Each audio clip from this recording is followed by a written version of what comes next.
मुंशी जी, फिर तुमने मुझसे क्यों ना कह दिया? निर्मला, जे बात मेरे कहने की ना थी। आपके दिल में ज़रूर ख्याल आता कि जे ईर्ष्यावश आक्षेप लगा रही है। कहिए, जे ख्याल होता या नहीं, झूठ ना बोलिएगा। मुंशी जी, संभव है, मैं इनकार नहीं कर सकता। फिर भी उसकी दशा में तुम्हें मुझसे कह देना चाहिए था। रिपोर्ट की नौबत ना आती। तुमने अपनी नेकनामी की तो फिक्र की, पर ये न सोचा कि परिणाम क्या होगा। मैं अभी थाने में चला आता हूँ। अलायर खान आता ही होगा। निर्मला ने हताश होकर पूछा। फिर अब?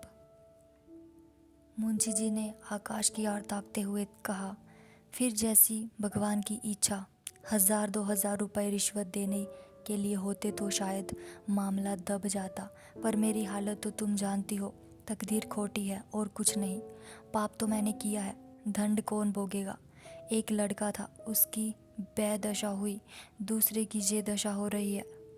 नालायक था, गुस्ताख था, कामचोर था, पर था तो अपना ही लड़का। कभी ना कभी चेत ही जाता। जे चोट अब न सही जाएगी।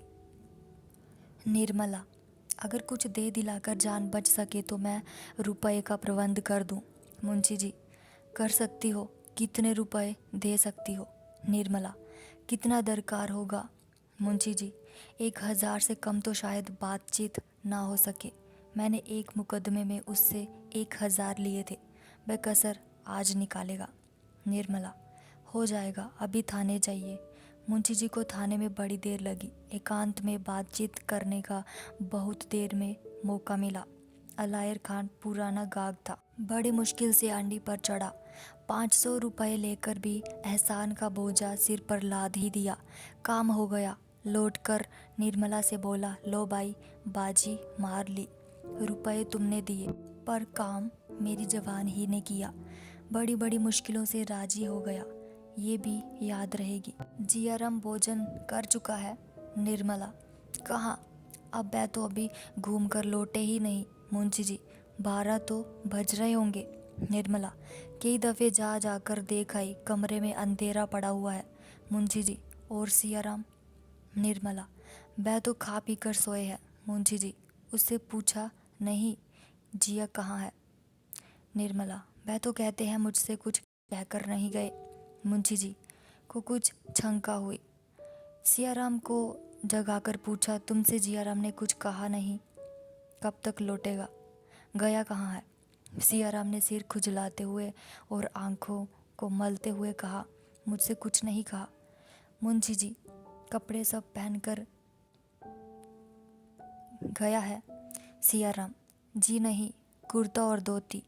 मुंशी जी, जाते वक्त खुश था? सियाराम, खुश तो नहीं मालूम होते थे। कई बार अंदर आने का इरादा किया, पर देरी से ही लौट गए। कई मिनट तक साइवान में खड़े रहे। चलने लगे तो आंखें पहुंच रहे थे। इधर कई दिन से अक्सर रोया करते थे। मुंशी जी ने ऐसी ठंडी सांस ली मानो जीवन में अब कुछ नहीं रहा, और निर्मला से बोल, तुमने किया तो अपनी समझ में भले ही के लिए, पर कोई शत्रु भी मुझ पर इससे कठोर आघात ना कर सकता था। जियाराम की माता होती तो क्या वह ये संकोच करती? कदापि नहीं। निर्मला बोली, ज़रा डॉक्टर साहब के जहाँ क्यों नहीं चले जाते? शायद वहाँ बैठे हो। कई लड़के रोज आते हैं, उनसे पूछिए, शायद कुछ पता लग जाए। फूंक फूंक कर चलने पर भी अपयश लग ही गया। मुंशी जी ने मानो खुली हुई खिड़की से कहा, हाँ जाता हूँ, और क्या करूँगा? मुंशी जी बाहर आए तो देखा डॉक्टर सिन्हा खड़े हैं। चौंक कर पूछा, क्या आप देर से खड़े हैं? डॉक्टर, जी नहीं, अभी आया हूँ। आप इस वक्त कहाँ जा रहे हैं? 12:30 हो गए हैं। मुंशी जी, आप ही की तरफ आ रहा था।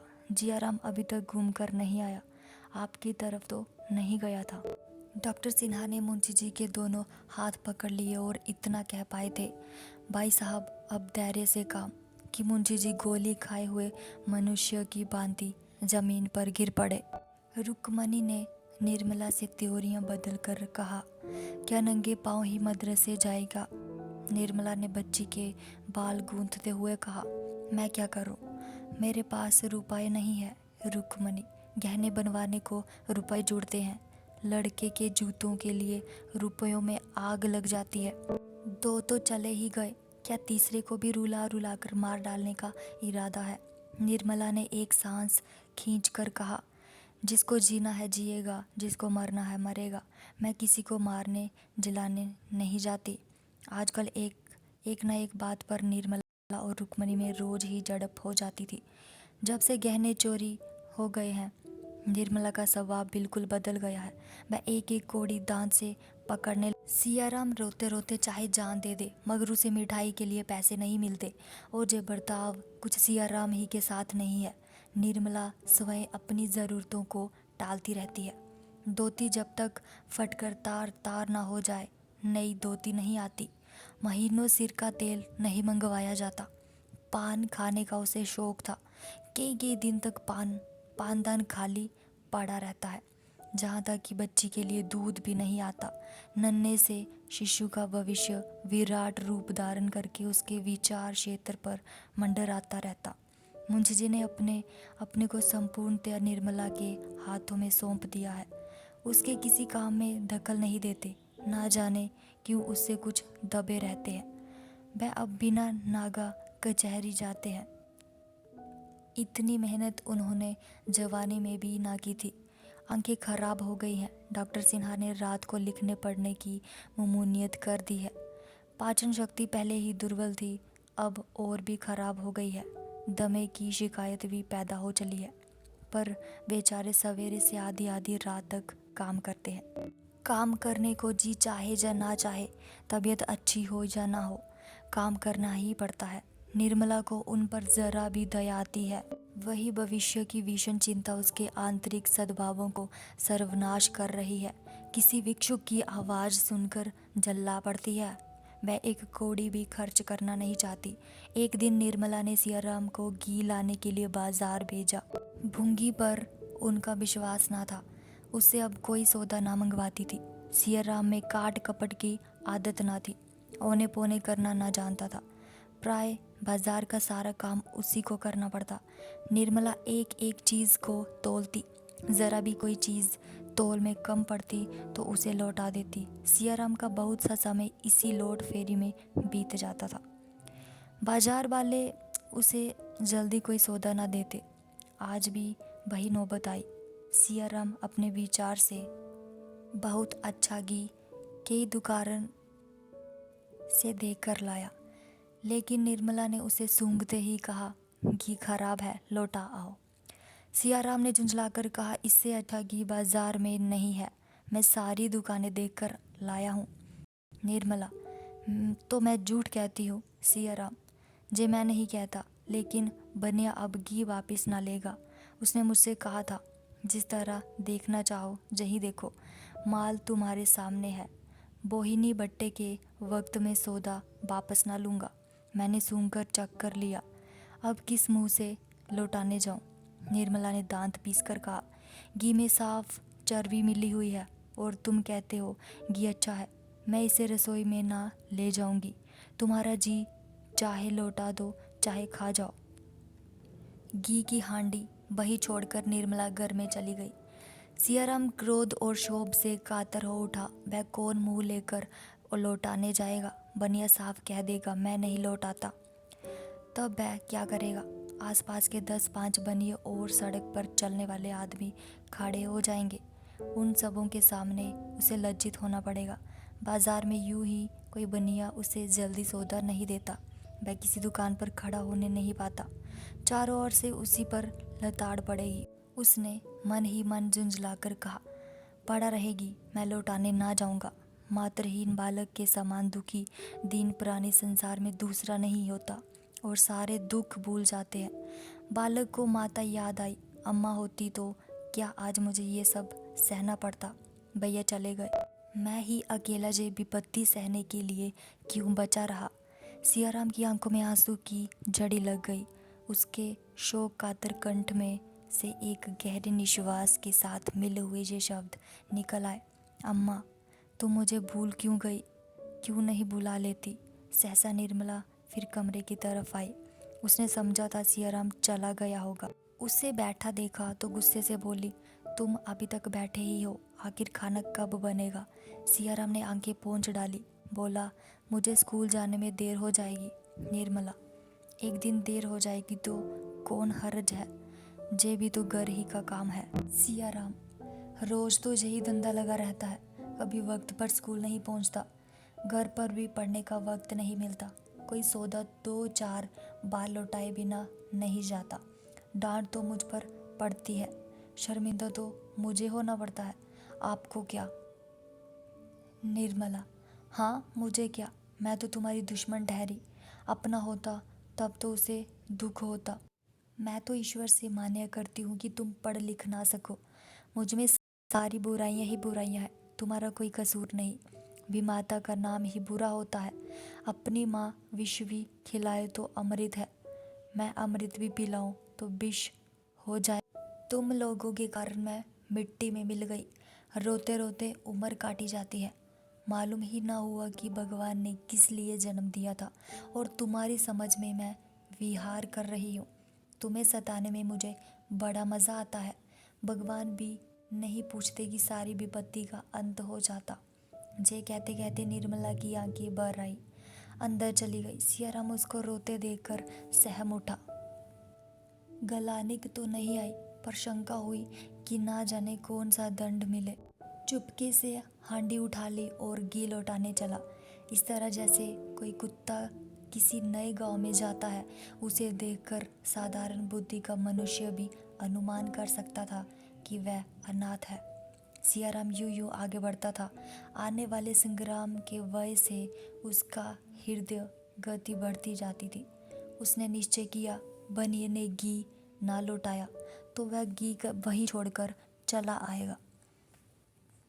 जख मारकर बनिया आप ही बुलाएगा। बनिए को डांटने के लिए उसने शब्द सोच लिए। वह कहेगा, क्यों साहू जी आंखों में धूल झोंकते हो, दिखाते हो चोखा माल और देते हो रद्दी माल। पर जे निश्चय करने पर भी उसके पैर आगे बहुत धीरे धीरे उठते थे। वह जे ना चाहता था बनिया उसे आता हुआ देखे। वह अकस्मात ही उसके सामने पहुंच जाना चाहता था, इसलिए वह चक्कर काट कर दूसरी गली से बनिए की दुकान पर गया। बनिए ने उसे देखते ही कहा, हमने कह दिया था कि हमें सौदा वापस ना लेंगे, बोलो कहा था कि नहीं? सियाराम ने बिगड़ कर कहा, तुमने बैगी कहाँ दिया जो दिखाया था? दिखाया एक माल, दिया दूसरा माल, लौटाओगे कैसे नहीं? क्या कुछ राहजनी है? साह, इससे चोखा घी बाजार में निकल आए तो जरी बहाना दूं। उठा लो हांडी और 2-4 दुकान देखाओ। सियाराम, हमें इतनी फुर्सत नहीं है, अपना घी लौटा लो। साहब, घी ना लौटेगा। बनिए की दुकान पर एक जटाधारी साधु बैठा हुआ जे तमाशा देख रहा था, उठकर सियाराम के पास आया और हांडी का घी सूंघ कर बोला, बच्चा घी तो बहुत अच्छा मालूम होता है। शाह ने शह पाकर कहा, बाबा जी हम लोग तो आप ही इनको घटिया माल नहीं देते, खराब माल क्या जाने सूने ग्राहकों को दिया जाता है। साधु, घी ले जा बच्चा, बहुत अच्छा है। सियाराम रो पड़ा। घी को बुरा सिद्ध करने के लिए उसके पास अब क्या प्रमाण था। बोला, भाई तो कहती है घी अच्छा नहीं है, लौटा आओ। मैं तो कहता था कि घी अच्छा है। साधु, कौन कहता है? साह, इसकी अम्मा कहती होंगी। कोई सौदा उनके मन ही नहीं भाता, बेचारे लड़के को बार बार दौड़ाया करती है। सौतेली माँ है ना, अपनी माँ हो तो कुछ ख्याल भी करे। साधु ने सियाराम को सधे नेत्रों से देखा, मानो उसे त्राण देने के लिए उनका हृदय विकल हो रहा है। तब करुण स्वर से बोले, तुम्हारी माता का स्वर्गवास हुए कितने दिन हुए बच्चा? सियाराम, 6ठा साल है। साधु, तो तुम उस वक्त बहुत ही छोटे रहे होंगे। भगवान तुम्हारी लीला कितनी विचित्र है। इस दूध मोहे बालक को तुमने मात प्रेम से वंचित कर दिया। बड़ा अनर्थ करते हो भगवान। 6 साल का बालक और राक्षसी माता के पाले पड़े। धन्य हो दयानिधि। साहजी बालक पर दया करो, घी लौटा लो, नहीं तो इसकी माता इसे घर में रहने न देगी। भगवान की इच्छा से तुम्हारा घी जल्द बिक जाएगा। मेरा आशीर्वाद तुम्हारे साथ रहेगा। साहजी ने रुपए वापस ना किए। आखिर लड़के को फिर की लेने आना ही पड़ेगा। ना जाने मैं कितनी बार चक्कर लगाना पड़े और किस जालिये से पाला पड़े। उसकी दुकान में जो घी सबसे अच्छा था वह सियाराम दिल से सोच रहा था। बाबा जी कितने दयालु हैं। इन्होंने सिफारिश ना की होती तो साहजी क्यों अच्छा घी देते। सियाराम घी लेकर चला तो बाबा जी भी उसके साथ ही लिए। रास्ते में मीठी मीठी बातें करने लगे। बच्चा, मेरी माता भी मुझे 3 साल का छोड़कर परलोक सिधारी थी। तभी से मातृविहीन बालकों को देखता हूँ तो मेरा हृदय फटने लगता है। सियाराम ने पूछा, आपके पिताजी ने भी तो दूसरा विवाह कर लिया था?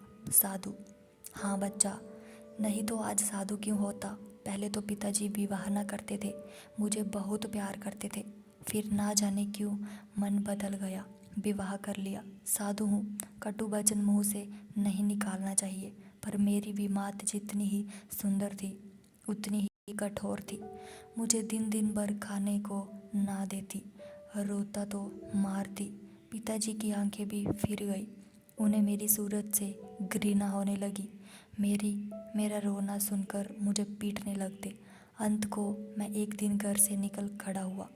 सियाराम के मन में भी घर से निकल भागने का विचार कई बार हुआ था। इस समय भी उसके मन में यही विचार उठ रहा था। बड़ी उत्सुकता से बोला, घर से निकलकर आप कहाँ गए? बाबा जी ने हंसकर कहा, उसी दिन मेरे सारे कष्टों का अंत हो गया, जिस दिन घर के मोह बंधन से छूटा और भय मन से निकला। उसी दिन मानो मेरा उद्धार हो गया। दिन भर में एक पुल के नीचे बैठा रहा। संध्या समय मुझे एक महात्मा मिल गए। उनका नाम स्वामी परमानंद जी था। वे बाल ब्रह्मचारी थे। मुझ पर उन्होंने दया की और अपने साथ रख लिया। उनके साथ मैं देश देशांतरों में घूमने लगा। वह बड़े अच्छे योगी थे। मुझे भी उन्होंने योग विद्या सिखाई। अब तो मेरे को इतना अभ्यास हो गया है कि जब इच्छा होती है तो माता जी के दर्शन कर लेता हूँ, उनसे बात कर लेता हूँ। सियाराम ने विस्फारित नेत्रों से देखकर पूछा, आपकी माता का तो देहांत हो चुका था। साधु, तो क्या हुआ बच्चा? योग विद्या में वह शक्ति है कि जिस मात्र आत्मा को चाहे बुला ले। सियाराम, मैं योग विद्या सीख लूँ तो मुझे भी माता जी के दर्शन होंगे। साधु, अवश्य, अभ्यास से सब कुछ हो सकता है। हाँ, योग्य गुरु चाहिए। योग से बड़ी बड़ी सिद्धियाँ प्राप्त हो सकती हैं। जितना धन चाहो पल मात्र में मंगा सकते हो। कैसी ही बीमारी हो उसकी औषधि अता कर सकते हो। सियाराम, आपका स्थान कहाँ है? साधु, बच्चा, मेरा स्थान कहीं नहीं है, देश देशांतरों से रमता फिरता हूँ। अच्छा बच्चा, अब तुम जाओ, मैं ज़रा स्नान ध्यान करने जाऊँगा। सियाराम, चलिए मैं भी उसी तरफ चलता हूँ, आपके दर्शन से ही जी नहीं भरा। साधु, नहीं बच्चा, तुम्हें पाठशाला जाने की देरी हो रही है। सियाराम, फिर आपके दर्शन कब होंगे? साधु, कभी आ जाऊँगा। बच्चा, तुम्हारा घर कहाँ है? सियाराम प्रसन्न होकर बोला, चलिएगा मेरे घर, बहुत नज़दीक है, आपकी बड़ी कृपा होगी। सियाराम कदम बढ़ाकर आगे आगे चलने लगा। इतना प्रसन्न था मानो सोने की गठरी लिए जाता हो। घर के सामने पहुंचकर बोला, आइए बैठिए कुछ देर। साधु, नहीं बच्चा, बैठूंगा नहीं, फिर कल परसों किसी समय आ जाऊंगा, यही तुम्हारा घर है। सियाराम, कल किस वक्त आइएगा? साधु, निश्चय नहीं कह सकता, किसी समय आ जाऊंगा। साधु आगे बढ़े तो थोड़ी ही दूर पर उन्हें एक दूसरा साधु मिला। उसका नाम था हरि हरानंद। परमानंद से पूछा, कहाँ कहाँ की सैर की, कोई शिकार फंसा? हरि हरानंद इधर चारों तरफ घूम आया, कोई शिकार न मिला। एक आध मिला भी तो मेरी हंसी उड़ाने लगा। परमानंद, मुझे तो एक मिलता हुआ जान पड़ता है, फंस जाए तो जानूं। हरि हरानंद, तुम यूं ही कहा करते हो, जो आता है 2-1 दिन के बाद निकल भागता है। परमानंद, अब की ना भागेगा, देख लेना, इसकी माँ मर गई है, बाप ने दूसरा विवाह कर लिया है, माँ भी सताया करती है, घर से उबा हुआ है। हरि हरानंद खूब अच्छी तरह। यही तरकीब सबसे अच्छी है। पहले इसका पता लगा लेना चाहिए कि मोहल्ले में किन किन घरों में भी माताएं हैं। उन्हीं घरों में फंदा ढालना चाहिए। निर्मला ने बिगड़ कर कहा, इतनी देर कहाँ लगाई? सियाराम ने ढिठाई से कहा, रास्ते में एक जगह सो गया था। निर्मला, ये तो मैं नहीं कहती, पर जानते हो कै बज गए हैं? 10 कभी के बज गए। बाजार कुछ दूर भी तो नहीं है? सियाराम, कुछ दूर नहीं, दरवाजे ही पर तो है। निर्मला, सीधे से क्यों नहीं बोलते? ऐसा बिगड़ रहे हो जैसा मेरा ही कोई काम करने गए हो। सियाराम, तो आप बेअर्थ की बकवास क्यों करती हैं? लिया सौदा लौटाना क्या आसान काम है? बनिए से घंटों हुज्जत करनी पड़ती है। जे तो कहो एक बाबा जी ने कह सुनकर फेरवा दिया, नहीं तो किसी तरह न फेरता। रास्ते में कहीं 1 मिनट भी न रुका, सीधे चला आता हूँ। निर्मला, घी के लिए गए गए तो तुम 11 बजे लौटे हो। लकड़ी के लिए जाओगे तो सांझ ही कर दोगे। तुम्हारे बाबूजी बिना खाए ही चले गए। तुम्हें इतनी देर लगानी थी तो पहले ही क्यों ना कह दिया, जाते ही लकड़ी के लिए। सियाराम अब अपने को संभाल न सका, चिल्लाकर बोला, लकड़ी किसी और से मंगाइए, मुझे स्कूल जाने को देर हो रही है। निर्मला, खाना ना खाओगे? सियाराम, ना खाऊंगा। निर्मला, मैं खाना बनाने को तैयार हूँ। हाँ, लकड़ी लाने नहीं जा सकती। सियाराम, बुंगी को क्यों नहीं बेचती? निर्मला, बुंगी का लाया सौदा तुमने कभी देखा नहीं है? सियाराम, तो मैं इस वक्त ना जाऊंगा। निर्मला, मुझे दोष ना देना। सियाराम कई दिनों से स्कूल नहीं गया था। बाजार हाट के मारे उसे किताबें देखने का समय ही ना मिलता। स्कूल जाकर झिड़कियाँ खाना, बेंच पर खड़े होना या ऊंची टोपी देने की सिवा और क्या मिलता। वह घर से किताबें लेकर चलता, पर शहर के बाहर जाकर किसी वृक्ष की छांव में बैठा रहता, जब पलटनों की कवायद देखता। 3 बजे घर से लौट आता। आज भी वह घर से चला, लेकिन बैठने में उसका जी ना लगा। उस पर आंतें अलग जल रही थी। हाँ, अब उसे रोटियों के भी लाले पड़ गए। 10 बजे क्या खाना न बन सकता था? माना कि बाबूजी चले गए थे, क्या मेरे लिए घर में 2-4 पैसे भी न थे? अम्मा होती तो इस तरह बिना कुछ खाए पिए आने देती। मेरा अब कोई नहीं रहा। सियाराम का मन बाबा जी के दर्शन के लिए व्याकुल हो उठा। उसने सोचा, इस वक्त वह कहाँ मिलेंगे, कहाँ चलकर देखूं? उनकी मनोहर बानी, उनकी उत्साहप्रद सांत्वना उसके मन को खींचने लगी। उसने आतुर होकर कहा, मैं उनके साथ ही क्यों न चला गया? घर पर मेरे लिए क्या रखा था? वह आज यहाँ से चला तो घर ना जाकर सीधा घी वाले साहजी की दुकान पर गया। शायद बाबा जी से वहाँ मुलाकात हो जाए, पर वहाँ बाबा जी ना थे। बड़ी देर तक खड़ा खड़ा लौट आया। घर आकर बैठा ही था कि निर्मला ने आकर कहा, आज देर कहाँ लगाई? सवेरे खाना नहीं बना? क्या इस वक्त भी उपवास होगा? जाकर बाजार से कोई तस्कारी लाओ। सियाराम ने जल्लाकर कहा, दिन भर का भूखा चला आता हूँ, कुछ पीने तक को लाई नहीं, ऊपर से बाजार जाने का हुक्म दे दिया। मैं नहीं जाता बाजार, किसी का नौकर नहीं हूँ। आखिर रोटियाँ ही तो खिलाती हो, जा और कुछ। ऐसी रोटियाँ जहाँ मेहनत करूँगा वही मिल जाएंगी। जब मजदूरी ही करनी है तो आपकी ना करूँगा।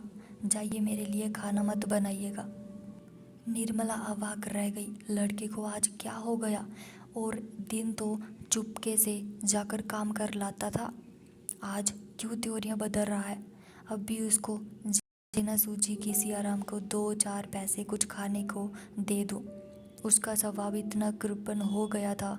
बोली, घर का काम करना तो मजदूरी नहीं कहलाती। इसी तरह मैं भी कह दूं कि मैं खाना नहीं पकाती, तुम्हारे बाबूजी कह दें कि कचहरी नहीं जाता, तो क्या हो बताओ? नहीं जाना चाहते तो मत जाओ, बुंगी से मंगा लूँगी। मैं क्या जानती थी कि तुम्हें बाजार जाना बुरा लगता है? नहीं तो बल्ला से धेले की चीज़ पैसे में आती, तुम्हें ना बेचती। लो, आज से कान पकड़ती हूँ। सियाराम दिल में कुछ लज्जित तो हुआ, पर बाजार ना गया। उसका ध्यान बाबा जी की ओर लगा हुआ था। अपने सारे दुखों का अंत और जीवन की सारी आशाएं उसे अब बाबा जी के आशीर्वाद में मालूम होती थी। उन्हीं की शरण में जाकर उसका ये आधारहीन जीवन सार्थक होगा। सूर्यास्त के समय वह अधीर हो गया। सारा बाजार छान मारा, लेकिन बाबा जी का कहीं पता ना मिला। दिन भर का भूखा प्यासा वह अबोध बालक दुखते हुए दिल को हाथों से दबाए आशा और भय की मूर्ति बना दुकानों, गलियों और मंदिरों में उस आश्रम को खोजता फिरता, जिसके बिना उसे अपना जीवन दुस्सह हो रहा था। एक बार मंदिर के सामने उसे कोई साधु खड़ा दिखाई दिया। उसने समझा वही है। हर्षाल्लास से वह फूल उठा, दौड़ा और साधु के पास खड़ा हो गया। पर जे कोई और ही महात्मा थे। निराश होकर आगे बढ़ गया। धीरे धीरे सड़कों पर सन्नाटा छा गया। घरों के द्वार बंद होने लगे। सड़क की पटरियों पर और गलियों में बंसखट्टे जब बोरे बिछा बिछाकर भारत की प्रजा सुख निद्रा में मगन होने लगी। लेकिन सियाराम घर न लौटा। उस घर से उसका दिल फट गया था, जहाँ किसी को उसे प्रेम न था, जहाँ वह किसी प्राश्रित की भांति पड़ा हुआ था, केवल इसीलिए कि उसे और कहीं शरण न थी। इस वक्त भी उसके घर ना जाने को किसे चिंता होगी। बाबूजी भोजन करके लेटे होंगे, अम्मा जी भी आराम करने जा रही होंगी। किसी ने मेरे कमरे की ओर झांक कर देखा भी ना होगा। हाँ, बुआ जी घबरा रही होंगी। वह अभी तक मेरी राह देखती होंगी। जब तक मैं न जाऊंगा भोजन ना करेंगी। रुक्मणी की याद आते ही सियाराम घर की ओर चल दिया। वह अगर और कुछ न कह सकती थी तो कम से कम उसे गोद में चिमटा कर रोती थी। उसके बाहर से आने पर हाथ मुंह धोने के लिए पानी तो रख देती। संसार में सभी बालक दूध की कुल्लियाँ नहीं करते, सभी सोने के कोर नहीं खाते, कितनों के पेट भर भोजन भी नहीं मिलता। पर घर से विरक्त वही होते हैं जो मातृ स्नेह से वंचित है। सियाराम घर की ओर चला ही कि सहसा बाबा परमानंद एक गली से आते दिखाई दिए। सियाराम ने जाकर उनका हाथ पकड़ लिया। परमानंद ने चौंक कर पूछा, बच्चा तुम जहाँ कहाँ? सियाराम ने बात बनाकर कहा, एक दोस्त से मिलने आया था। आपका स्थान जहाँ से कितनी दूर है? परमानंद, हम लोग तो आज यहाँ से जा रहे हैं बच्चा, हरिद्वार की यात्रा है। सियाराम ने हतोत्साह होकर कहा, क्या आज ही चले जाइएगा? परमानंद, हाँ बच्चा, अब लौट कर आऊँगा तो दर्शन दूंगा। सियाराम ने कांत कंठ से कहा, मैं भी आपके साथ चलूँगा। परमानंद, मेरे साथ? तुम्हारे घर के लोग जाने देंगे? सियाराम, घर के लोगों को मेरी क्या परवाह है। इसके आगे सियाराम और कुछ ना कह सके। उसके आशुपूरित नेत्रों ने उसकी करुणा गाथा उससे कहीं विस्तार के साथ सुना दी थी, जितनी उसकी बानी कर सकती थी। परमानंद ने बालक को कंठ से लगाकर कहा, अच्छा बच्चा, तेरी इच्छा हो तो चलो। साधु संतों की संगति का आनंद उठा। भगवान की इच्छा होगी तो तेरी इच्छा पूरी होगी। दाने पर मंडराता हुआ पंछी अंत में दाने पर गिर पड़ा। उसके जीवन का अंत पिंजरे में होगा, जब व्याध की छुरी के तले, जे कौन जानता है। मुंशी जी 5 बजे कचहरी से लौटे और अंदर आकर चारपाई पर गिर पड़े। बुढ़ापे की देह उस पर आज सारे दिन भोजन न मिला, मुंह सूख गया। निर्मला समझ गई आज दिन खाली गया। निर्मला ने पूछा, आज कुछ ना मिला? मुंशी जी, सारा दिन दौड़ते गुजरा पर हाथ कुछ ना लगा। निर्मला, फौजदारी वाले मामले में क्या हुआ? मुंशी जी, मेरे मुवक्किल को सजा हो गई। निर्मला, पंडित वाले मुकदमे में? मुंशी जी, पंडित पर डिग्री हो गई। निर्मला, आप तो कहते थे दावा खारिज हो जाएगा। मुंशी जी, कहता तो था, और जब भी कहता हूँ कि दावा खारिज हो जाना चाहिए था, मगर उतना सिर मगजन कौन करे। निर्मला, और सिर वाले दावे में? मुंशी जी, उसमें भी हार हो गई। निर्मला, तो आज आप किसी अभागे का मुंह देखकर उठे थे। मुंशी जी से अब काम बिल्कुल ना हो सकता था। एक तो उसके पास मुकदमे आते ही ना थे, और जो आते भी थे वह बिगड़ जाते थे। मगर अपनी असफलताओं को वह निर्मला से छिपाते रहते थे। जिस दिन कुछ हाथ न लगता उस दिन किसी से 2-4 रुपए उधार लाकर निर्मला को देते। प्राय सभी मित्रों से कुछ न कुछ ले चुके थे। आज वह डोल भी न लगा।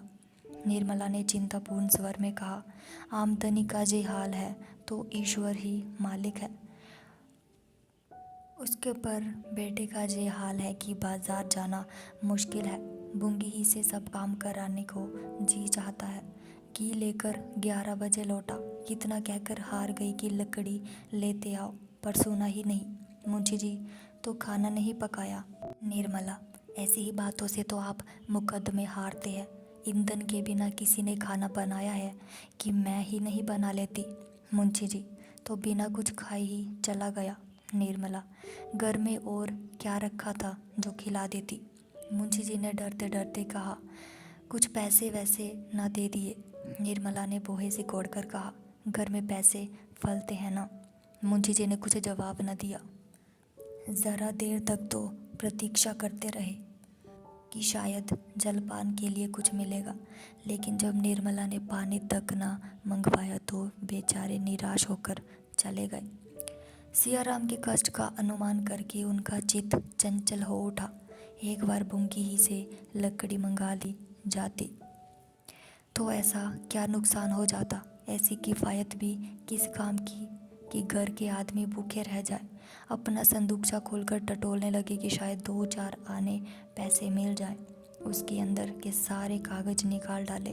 एक एक खाना देखा, नीचे हाथ डालकर देखा, पर कुछ न मिला।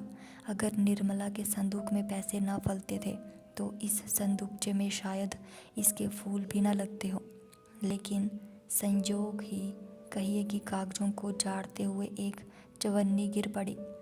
मारे हर्ष के मुंशी जी उछल पड़े। बड़ी बड़ी रकमें इसके पहले कमा चुके थे, पर जे चवन्नी पाकर इस समय उन्हें जितना आह्लाद हुआ उनका पहले कभी ना हुआ था। चवन्नी हाथ में लिए हुए सियाराम के कमरे के सामने आकर पुकारा। कोई जवाब ना मिला। तब कमरे में जाकर देखा, सियाराम का कहीं पता नहीं। क्या अभी स्कूल से नहीं लौटा? मन में ये प्रश्न उठते ही मुंशी जी ने अंदर जाकर बुंगी से पूछा। मालूम हुआ स्कूल से लौट आए। मुंशी जी ने पूछा, कुछ पानी पिया है? बुंगी ने कुछ जवाब न दिया। नाक सिकोड़कर मुंह फेरे हुए चली गई। मुंशी जी आहिस्ता आहिस्ता आकर अपने कमरे में बैठ गए। आज पहली बार उन्हें निर्मला पर क्रोध आया, लेकिन एक ही क्षण क्रोध का आघात अपने ऊपर होने लगा। उस अंधेरे कमरे में फर्श पर लेटे हुए वह अपने पुत्र की ओर से इतना उदासीन हो जाने पर धिक्कारने लगे। दिन भर के थके थे, थोड़ी ही देर में उन्हें नींद आ गई। बुंगी ने आकर पुकारा, बाबूजी, रसोई तैयार है। मुंशी जी चौंक कर उठ बैठे। कमरे में लैंप जल रहा था। पूछा, क्या बज गए बुंगी? मुझे तो नींद आ गई थी। बुंगी ने कहा, कोतवाली के घंटे में 9 बज गए हैं और हम ना ही जाने। मुंशी जी, सिया बाबू आए? बुंगी, आए होंगे तो घर ही में ना होंगे।